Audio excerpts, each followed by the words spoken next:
Bismillahirrahmanirrahim. Assalamualaikum warahmatullahi wabarakatuh. Ananda soleh dan soleha. Apa kabarnya hari ini? Ustazah harapkan semua anak-anak ustazah dalam keadaan sehat dan selalu dalam lindungan Allah Subhanahu wa Ta'ala. Amin ya rabbal alamin. Pagi ini ustazah ingin mengajak semua anak-anak ustazah untuk bersyukur kepada Allah karena hari ini kita kembali diberikan kesempatan oleh Allah untuk menghirup udara segar di pagi hari, sehingga kita dapat bersama-sama menyaksikan video pembelajaran IPA pada hari ini. Nah, Ananda semuanya, untuk memulai pembelajaran IPA hari ini, Ustazah minta seperti biasa, anak-anak Ustazah di rumahnya masing-masing, kita bersama-sama membaca doa sebelum belajar yang pertama, kemudian dilanjutkan dengan membaca ikrarnya, dan murojaah hafalannya masing-masing di rumah. Ustazah harapkan semua anak-anak Ustazah dalam memulai menonton video pembelajaran ini, lakukan ketiga hal tadi ya nak ya.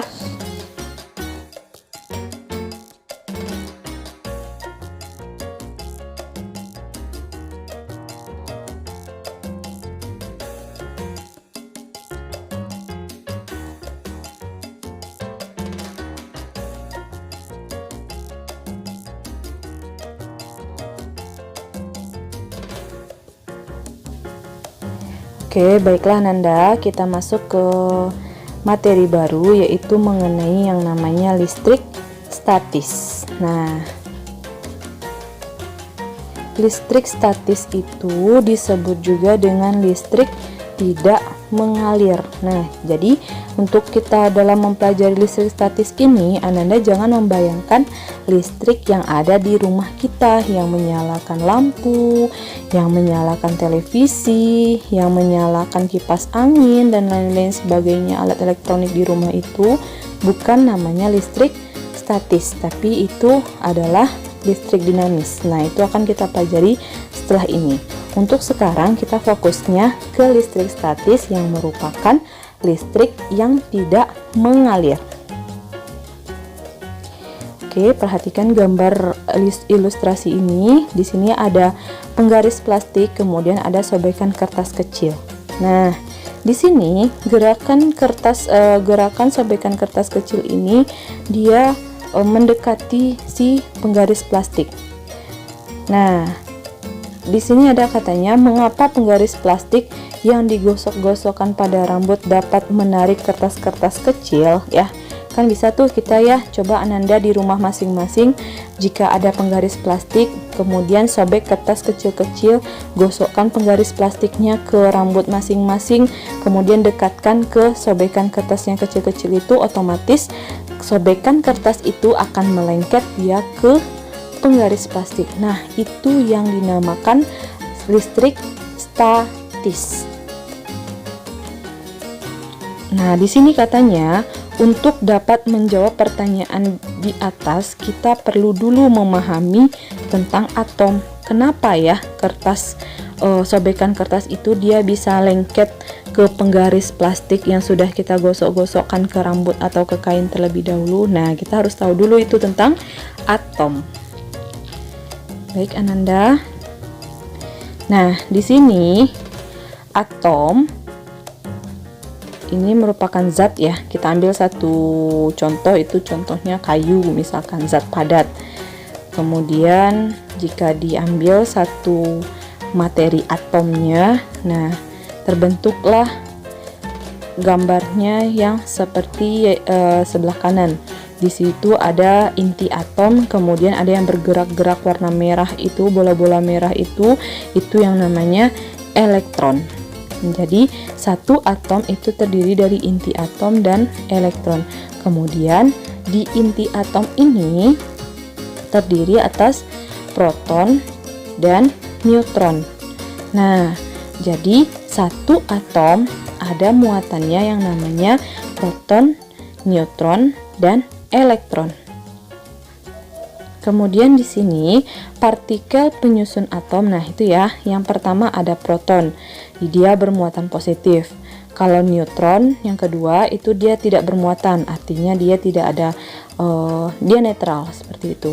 Yang ketiga elektron itu dia bermuatan negatif ya. Jadi, untuk proton dan neutron terletak di inti atom dan elektron itu terletak di kulitnya, ya. Jadi bayangkan seperti buah jeruk, ya. Kalau buah jeruk, kulitnya itu elektron dan isinya yang ada dagingnya, ada airnya, yang manis itu terdiri dari proton dan neutron. Seperti itu ya, Nak, ya. Kemudian susunan partikel zat padat. Nah, tadi itu ya kita cobakan. Ini ada zat padat, dia tersusun dari beberapa atom yang tersusun rapih. Kemudian jika kita belah, kemudian kita ambil satu atom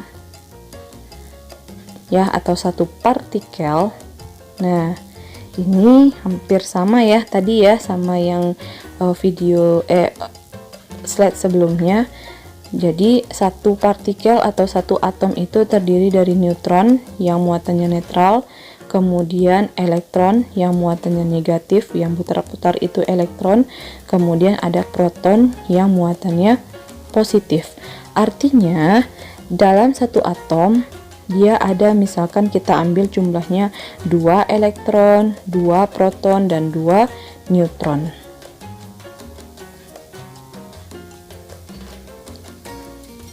Oke, kita masuk dulu ke yang namanya ada teori atom. Nah, atom ini terdiri dari partikel-partikel yang tadi ya yang Ustazah sebutkan. Ada proton positif, elektron negatif, dan neutron netral. Proton dan neutron membentuk inti atom yang dikelilingi oleh elektron, seperti gambar yang tadi ya, Nak, ya. Kemudian, elektron itu mengelilingi inti atom pada tingkat energi tertentu. Semakin jauh dari inti atom, dia elektronnya, energinya semakin kecil. Kemudian katanya, atom netral jika jumlah proton sama dengan jumlah elektron. Berarti yang jumlah muatan positif sama dengan jumlah muatan negatif. Itu yang namanya atom netral. Tapi jika atom itu dia bermuatan positif, artinya atom itu dia kekurangan jumlah elektron. Nah, contohnya seperti ini. Atom bermuatan positif. Misalnya dia netral awalnya 4 positif, 4 negatif. Kemudian dia kehilangan elektronnya 2. Jadi 4 positif, 2 negatif. Nah, itu yang namanya atom bermuatan positif. Nah, kalau misalkan atom yang bermuatan negatif, kan di sini katanya jika atom kelebihan elektron. Jadi jika ada atom netral dia 4 positif, 4 negatif. Kemudian bertambah dia menjadi 6 negatif. Jadi artinya 4 proton ya, 4 positif, 6 negatif atau 6 elektron. Berarti itu artinya atom itu bermuatan negatif. Ya, nah, itu yang namanya teori atom. Muatan listrik pada benda. Kita masuk ke muatan listrik pada sebuah benda. Nah, ini dia tadi, penggaris plastik yang digosok-gosok dengan rambut dapat menarik bulu ayam atau sobekan kertas tadi. Bagaimana hal itu dapat terjadi? Kemudian apa yang terjadi dengan penggaris plastik dan bulu ayam sehingga bulu ayam dapat ketarik oleh penggaris plastik? Nah, itu dia tadi yang kita bahas di awal ya, Nak, ya.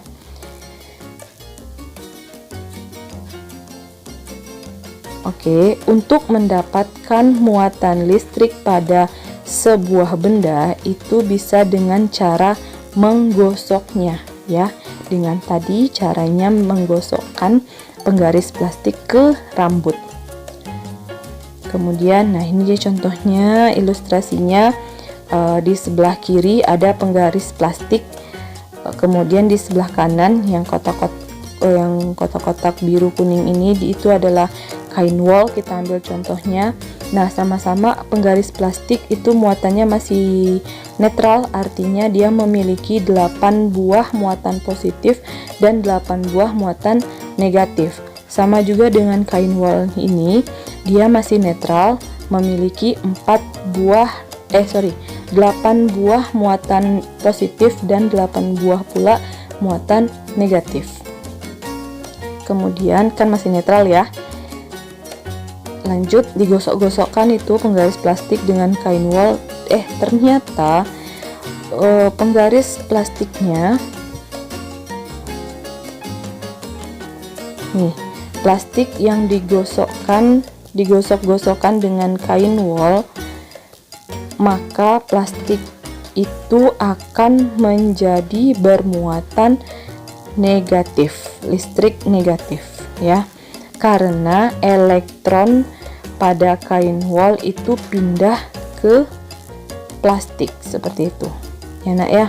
Jadi elektron kain wol itu dia berpindah ke plastik, yang positifnya pindah ke kain wol ya, positif yang di penggaris plastik berpindah ke kain wol, dan negatif di kain wol itu berpindah dia ke penggaris plastik seperti itu. Oke, kita lanjutkan. Untuk mendapatkan muatan listrik pada benda dengan cara digosokkan masih seperti itu. Tadi dengan kain wol, sekarang dengan kain sutra. Sama, dia digosok-gosokkan juga. Nah, yang berpindah itu dia adalah si penggaris plastik, dia menjadi negatif, dan kain sutra itu dia jadi bermuatan penggaris plastik jadi muatan positif, kain sutranya digosokkan menjadi muatan negatif seperti itu, karena elektron pada penggaris plastik berpindah ke kain sutra. Interaksi antara muatan listrik atau sifat-sifat muatan listrik. Nah, ini dia ya. Tadi dengan cara digosokkan, sekarang dengan cara didekatkan. Nah, ini ada contohnya kaca muatan positif didekatkan dengan kaca muatan positif. Itu ternyata dia ditolak. Artinya muatan sejenis bila didekatkan dia saling tolak menolak. Positif dengan positif tolak menolak. Nah, artinya kebalikannya kalau misalkan negatif dengan negatif dia tolak menolak juga. Nah, jika kita dekatkan plastik dia muatan negatif, kemudian kaca dia muatan positif, kita lihat bagaimana hasilnya. Nah, ternyata dia ditarik. Berarti dapat kita simpulkan muatan yang tidak sejenis bila didekatkan dia saling tarik menarik. Oke, kita masuk ke hukum Coulomb. Hukum Coulomb ini coba perhatikan gambar di video ini ya nak ya. Ada dua muatan, satu muatan positif sebelah kiri dan ada satu lagi muatan negatif sebelah kanan. Nah, kalau sudah ada muatan itu lambangnya adalah Q. Q1, Q kecil ya, Q kecil 1 sama Q kecil 2. Kemudian karena dia sama-sama positif, ternyata dia saling menjauh, saling tolak menolak. Nah, karena dia saling tolak menolak itulah terbentuklah jarak di antara mereka berdua. Jarak di antara mereka berdua itu yang namanya dengan R. Nah, gerakan mereka tolak menolak itu, yang satu ke kiri, yang satu ke kanan, ya, saling menjauh, itu gerakan itu yang kita lambangkan dengan F atau gayanya, ya, gayanya itu. Nah, kalau seperti ini contohnya, satu muatannya positif, satu lagi muatannya negatif. Kita lihat.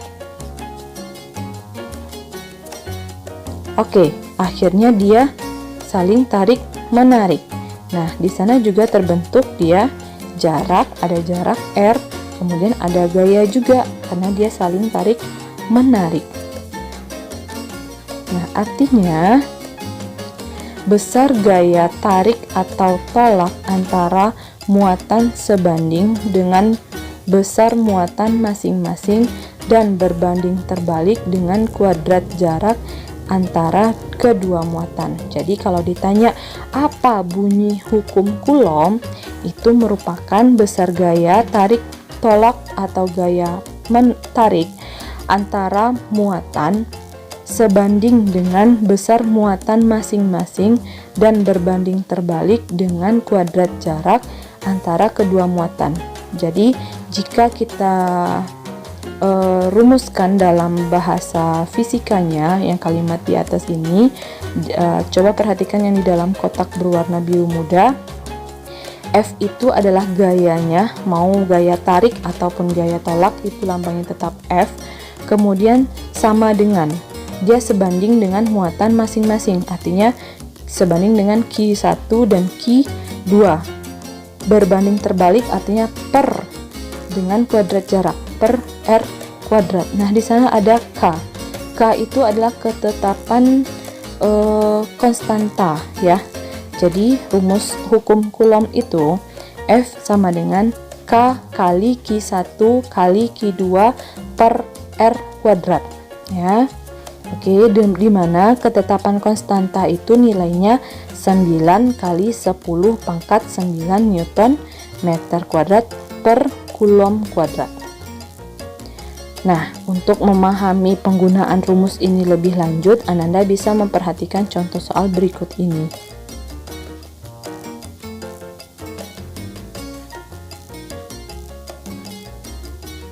Katanya di sini, dua buah benda masing-masing bermuatan 3 mikrocoulomb dan min 2 mikrocoulomb yang terpisah sejauh 10 cm bila ketetapan Coulombnya itu 9 kali 10 pangkat 9, berapakah besar gaya tarik antara kedua muatan? Nah, coba lihat penjelasan Ustazah berikut ini ya nak ya. Oke, baiklah Nanda. Kita coba menjawab soal yang tadi ya. Katanya di sini dua buah benda masing-masing bermuatan 3 mikrocoulomb dan min 2 mikrocoulomb. Jadi muatan pertama bersifat positif karena tidak ada tandanya di sini. Kemudian muatan kedua ada bersifat negatif, artinya dia muatan negatif yang terpisah sejauh 10 cm. Bila ketetapan Coulombnya itu 9 kali 10 pangkat 9 Newton meter kuadrat per Coulomb kuadrat, berapakah besar gaya tarik? Nah, di sini soalnya baik, dia sudah menentukan namanya gaya tarik. Udah jelas gaya tarik kenapa? Satu positif, satu negatif. Nah, katanya kan berapa besar gaya tarik antara kedua muatan tersebut. Oke, kita jawab ya. Seperti biasa, kita bikin dulu diketahui. Oke, kita buat muatan pertama 3 mikrocoulomb. Artinya Q1 sama dengan 3 mikrocoulomb. Ingat, kalau mikro itu nilainya adalah 10 pangkat min 6. Berarti kalau 3 mikrocoulomb jadiin ke coulomb berarti 3 kali 10 pangkat min 6 coulomb. Nah, kalau Q2-nya dia bermuatan negatif, nilainya 2 mikrocoulomb sama dengan negatif 2 kali 10 pangkat min 6 coulomb. Nah, kemudian ada lagi 10 cm adalah jaraknya. Jarak berarti lambangnya adalah R. 10 cm. Ingat, kalau jarak satuan internasionalnya adalah meter, dijadikan ke meter, berarti 10 cm bagi berapa dia untuk jadi meter bagi 100. Hasilnya adalah 0,1 meter. Sudah? Nah, katanya bila ketetapan Coulombnya segini, berarti itu adalah K-nya sama dengan 9 kali 10 pangkat 9 Newton meter kuadrat per Coulomb kuadrat. Sudah diketahui, kita buat ditanya. Yang ditanya adalah F, gaya tariknya itu berapa? Nah, kita coba jawab di sini.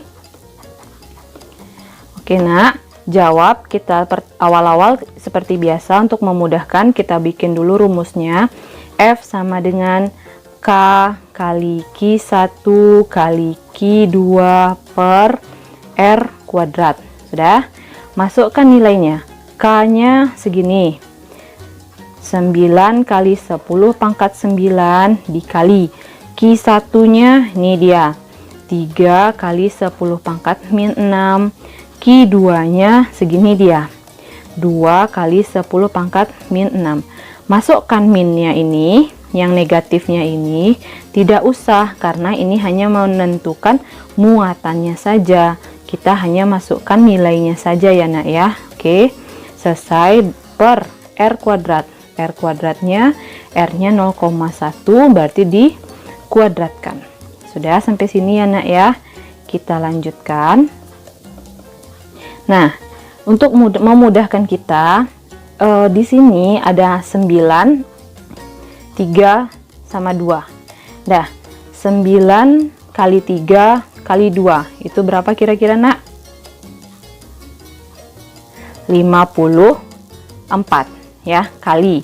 Nah, di sini ada 10 pangkat 9, 10 pangkat min 6 dan 10 pangkat min 6. Oke, coba Anda fokus ke sini dulu. Kalau dikali, pangkat itu ditambah atau dikurang, berarti dikurang. Ingat ya ilmu matematikanya, kalau dikali pangkat itu dikurang. Kita selesaikan ini sama ini dulu. Kita selesaikan, kita bikin coret-coretnya di sini. 10 pangkat 9 kali 10 pangkat min 6. Berarti 10 pangkat 9 ditambah min 6. Ya, seperti itu berarti ya. Sama dengan 10 pangkat 9 ke kanan, 6 ke kiri. Sisanya adalah 3. 10 pangkat 3. Nah, 10 pangkat 3 ini kita kalikan dengan 10 pangkat min 6. Jadi, 10 pangkat 3 dikali 10 pangkat min 6. Jadi, dia sama dengan 10 pangkat 3 ditambah min 6. Berarti 10, 3 ke kiri, 3 ke kanan, 6 ke kiri. Hasilnya adalah 10 min 3. Oke, kita buatkan di sinilah. 54 kali 10 pangkat min 3. Ya nak ya, ini cuman coret-coretan kita saja. Oke, kita lanjutkan. Per 0,1 kali 0,1 itu berapa nak?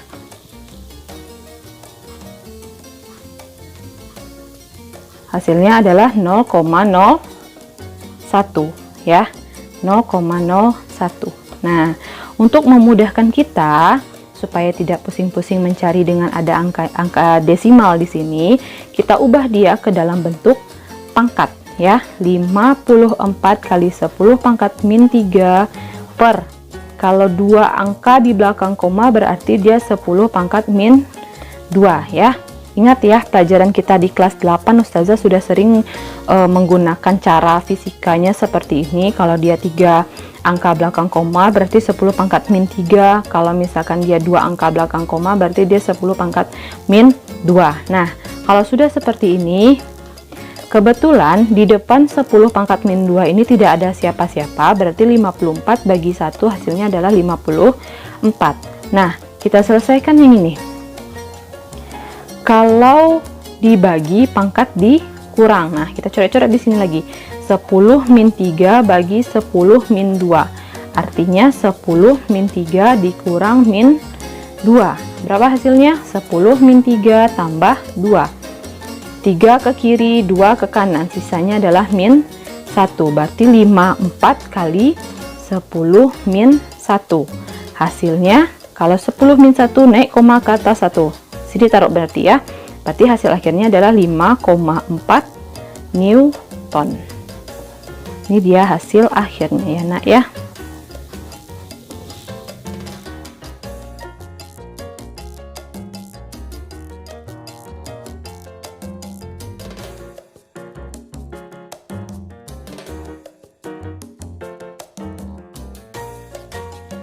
Oke, kita coba jawab soal selanjutnya. Di sini katanya, dua buah muatan listrik memiliki muatan 1 3 kulom, satu lagi 2 kulom. Jika masing-masing terpisah sejauh 3 cm, hitunglah besar gaya kulom ya. Gaya kulom, ingat hampir sama dengan cara yang tadi. Namun kita bikin dulu di sini diketahuinya. Nah, Q1-nya berarti adalah 3 Coulomb. Q2-nya itu ada 2 Coulomb. Jika masing-masing terpisah sejauh, berarti jaraknya ya, R-nya sama dengan 3 cm. Hitunglah, berarti yang udah ditanya nih. Ditanyanya adalah F, gaya Coulombnya berapa? Nah, mari kita jawab. Seperti biasa kita buat rumusnya. F sama dengan K kali Q1 kali Q2 per R kuadrat. Nah, yuk kita masukkan nilai K-nya berapa? Ada di sini K? Tidak ada. Nah, ingat, karena ini sudah nilai ketetapan konstanta Coulomb, walaupun tidak ada ditentukan di soal, Ananda langsung ingat saja nilai K itu adalah 9 kali 10 pangkat 9 Newton meter kuadrat per Coulomb kuadrat ya. Yaudah, kita masukkan saja nilai K-nya ini adalah 9 kali 10 pangkat 9 dikali Q1-nya 3 Coulomb. Dah, masukkan ke sini 3 Coulomb. Q2-nya 2 Coulomb, masukkan sini 2 Coulomb per 3 cm. Nah, kalau 3 cm berarti kita ubah dulu ke meter. 3 bagi 100 sama dengan 0,03 meter. Dah, kita masukkan di sini 0,03 kali 0,03 dikuadratkan. Nah, selesaikan lagi. 3 kali 2 6, 6 kali 9 54 dikali 10 pangkat 9 per, ingat 0,03. Nah, coba kita coret-coret di sini dulu. 0,03 kita ubah bentuknya ke 0,03 kita ubah bentuknya ke 10 pangkat sekian ya. Berarti di sini karena ada angka 3, kita bikin di sini 3 kali 10 pangkat. Dia karena ada 2 angka di belakang koma, berarti 10 pangkat min 2 ya. Nah, kita buatkan di sini 3 kali 10 pangkat min 2 dikuadratkan sama dengan 54 kali 10 pangkat 9 per 3 kuadrat, hasilnya 9. 10 pangkat min 2 dikuadratkan berarti 10 pangkat min 4 ya, dikalikan ya, 2 kali 2 hasilnya min 4. Nah, ayo kita selesaikan lagi. 54 sama 9 sama-sama bagi 9, 9 bagi 9 1, 54 bagi 9 sisa 6. Nah, kita buatkan di sini 6. Nah, selesai kali, fokus ke sini lagi. Nah, sama seperti tadi, 10 pangkat 9 kalau dibagi ya, bagi 10 pangkat min 4, berarti di sini dia 10 kalau dibagi pangkat dikurang ya, berarti 9 kurang min 4. Oke, lanjut. 10 pangkat 9 tambah 4 sama dengan 10 pangkat 9 tambah 4 berapa? 13 ya. Nah, bikinlah di sini lagi. Jadi hasilnya 10 pangkat 13. Jadi berapa gaya Coulombnya dari dua muatan ini? Adalah 6 kali 10 pangkat 13 Newton. Nah, ini dia hasil akhirnya.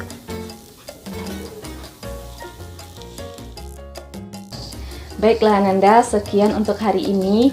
Sebelum Ustazah menutup video pembelajaran pada hari ini, Ustazah ingin meminta semua anak-anak Ustazah untuk menengadahkan tangannya dan bersyukur kepada Allah Subhanahu wa Ta'ala bahwa segala sesuatu yang diciptakan oleh Allah, baik itu di luar angkasa maupun lingkungan di sekitar kita, itu semuanya memiliki manfaat bagi diri kita dan keluarga kita untuk dalam melangsungkan kehidupan sehari-hari. Ya nak ya, jadi Ustazah minta anak-anak Ustazah semua di rumah itu senantiasa bersyukur kepada Allah. Oke, untuk hari ini Ustazah cukupkan. Marilah bersama-sama kita mengucapkan Alhamdulillahirabbil alamin. Assalamualaikum warahmatullahi wabarakatuh.